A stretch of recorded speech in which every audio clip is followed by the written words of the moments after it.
costa atlântica da América do Sul. Um país rico em recursos naturais, com grande parque industrial montado e o segundo maior índice de concentração de renda do planeta. Região Nordeste. Pernambuco, capital Recife, antiga principal metrópole da região. Cenário da oligarquia da cana, tem hoje como espólio o título de uma das piores cidades do mundo para se viver.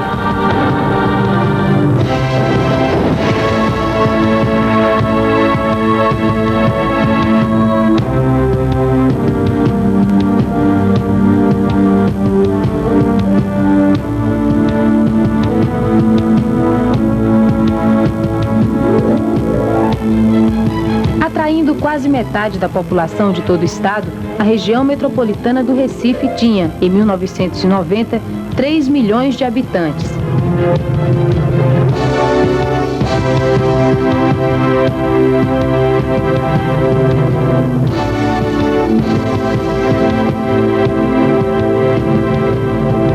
Grande parte desse povo vive em condições sanitárias extremamente precárias.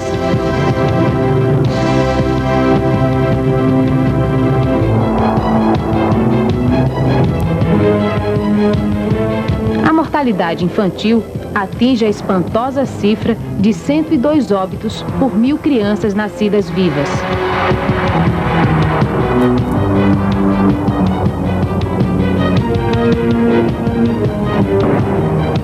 É alta a taxa de desemprego e no final dos anos 80, as estatísticas registram um índice de concentração de renda da ordem de 40% nas mãos de apenas 5% da população. Esta cidade tem sabor doce e amargo. A brisa do mar, o calor do asfalto. Vivemos aqui a dureza do cotidiano, o frenesi do carnaval, os sonhos do dia a dia, consumidos na necessidade. O índice de alfabetização é mais alto entre a população feminina. Embora grande parte delas nunca chegue a completar o primeiro grau menor, as mulheres são maioria nas escolas, desde o nível básico até a universidade.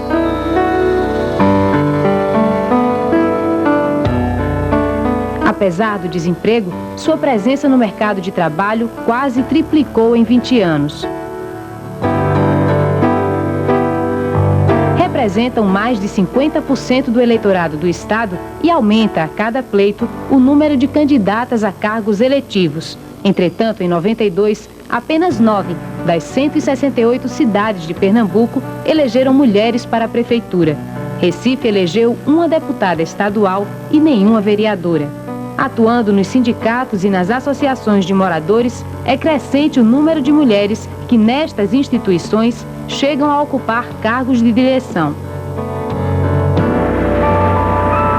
Chefes de família, trabalhamos em casa e na rua, cuidando dos filhos quando os temos e cuidando de nós mesmas. Em 92, mais de 3.000 mulheres foram agredidas, na maioria das vezes por homens, frequentemente seus pais, maridos, amantes, namorados. Mal administrado, o sistema público de saúde é precário e complementado por uma teia de serviços privados em regime de convênio e de serviços oferecidos via sindicatos. Desarticulados entre si, eles compõem um perverso quadro de assistência, que não garante a cura e tampouco a prevenção das doenças, e que é apenas parte de um ciclo maior de miséria que se inicia na necessidade e se fecha na exclusão.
Desde o início dos anos 80, em vários estados brasileiros, o movimento de mulheres se organiza e atua, interferindo no dia a dia das cidades.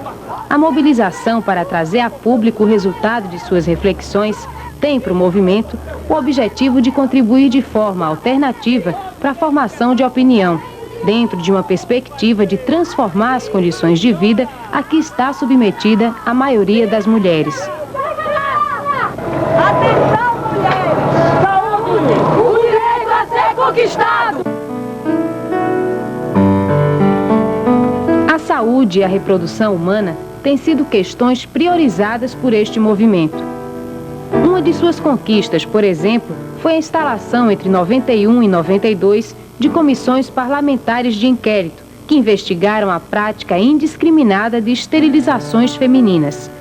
Foram realizadas CPIs em 4 estados, inclusive Pernambuco, e também no Congresso Nacional em Brasília.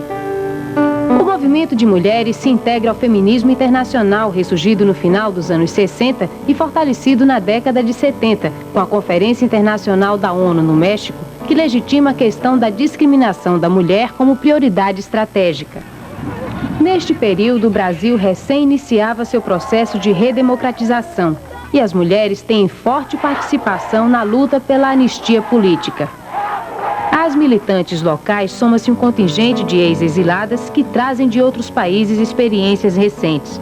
Este contato é uma base importante para a formação dos grupos. As mulheres participam em 83 da elaboração, junto ao Ministério da Saúde, de um programa de assistência integral à saúde da mulher, o PAISME, enquanto formulação de uma política social foi para o movimento uma experiência única. A Constituinte de 88 é outro marco de mobilização. Neste período, o movimento já contava com um instrumento político, o Conselho Nacional dos Direitos da Mulher, órgão governamental conquistado em consequência de suas articulações.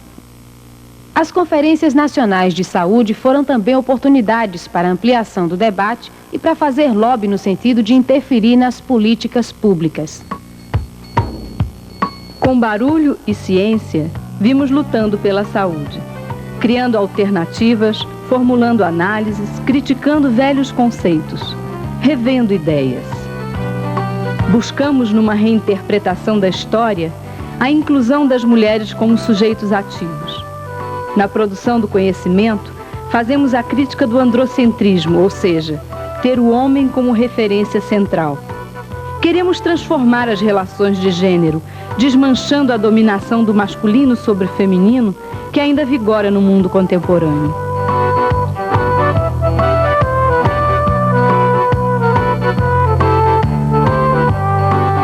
Em Recife, os grupos que se formam têm diferentes raízes. São militantes de partidos da esquerda, de sindicatos, participantes do movimento de bairros ou de ações promovidas pela Igreja Progressista. Todos recebem, em maior ou menor grau, a influência do feminismo. Formalizam-se em associações, clubes, centros ou organizações não governamentais. Seguem o rumo da profissionalização e muitos destes grupos passam a ter projetos financiados pelo Sistema de Cooperação Internacional, ao qual também se articulam. Estas mulheres entram nos bairros, nas associações de classe, no aparelho de Estado. Levantam denúncias mobilizando a imprensa. Vão também para o interior. Os trabalhos são diferenciados e cada grupo imprime seu ritmo próprio ao cotidiano de luta. Como elementos fundamentais estão o autoconhecimento e a apropriação do saber. Algumas se dedicam ao atendimento alternativo, fazendo prevenção de câncer, curativos, vacinação, pré-natal, orientação à gravidez indesejada. Outras, a fabricação e uso de remédios caseiros. Mulheres, basta cozinhar e usar na ducha como lavagem. Usar durante 5 dias, junto com o caju roxo e a aroeira. As pesquisas de campo são fonte essencial de dados para subsidiar o desenvolvimento de estudos cujos resultados são transformados em materiais didáticos ou de divulgação. A formação de núcleos de documentação especializados tem funcionado como polo importante para a difusão de ideias.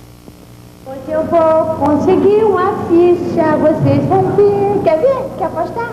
Recorrendo a técnicas e recursos pedagógicos que estimulem a integração grupal, são desenvolvidas também atividades de sensibilização e reflexão junto a profissionais de saúde e às mulheres organizadas. A informação, a educação e a comunicação constituem ferramentas fundamentais para o desenvolvimento do sujeito crítico e da noção de cidadania. Estes grupos se reúnem através do Fórum de Mulheres de Pernambuco, cujas articulações ultrapassam as fronteiras locais e nacionais, com o objetivo central de reforçar as lutas e definir estratégias conjuntas de ação. Um dos pontos comuns destes trabalhos é valorizar a horizontalidade e a participação coletiva, tanto na gestão das entidades como nas tomadas de decisão. Não é uma proposta vivida sem conflitos, mas é forte o propósito de evitar que as diferenças se cristalizem como lugares de poder. A partir do momento que a gente junta um grupo de mulheres e começa a falar, elas percebem que o problema da saúde não é pessoal, mas acontece na sociedade. E tomam consciência de que há uma estratégia mesmo, estratégia da cultura de opressão. Para ter saúde é preciso a gente perceber esse massacre todo que sofremos nas costas. E é preciso começar a se libertar disto, nos descobrir pessoas com direitos e com um déficit de vida imenso. Começar a caminhar de cabeça bem erguida e se juntar com outras mulheres.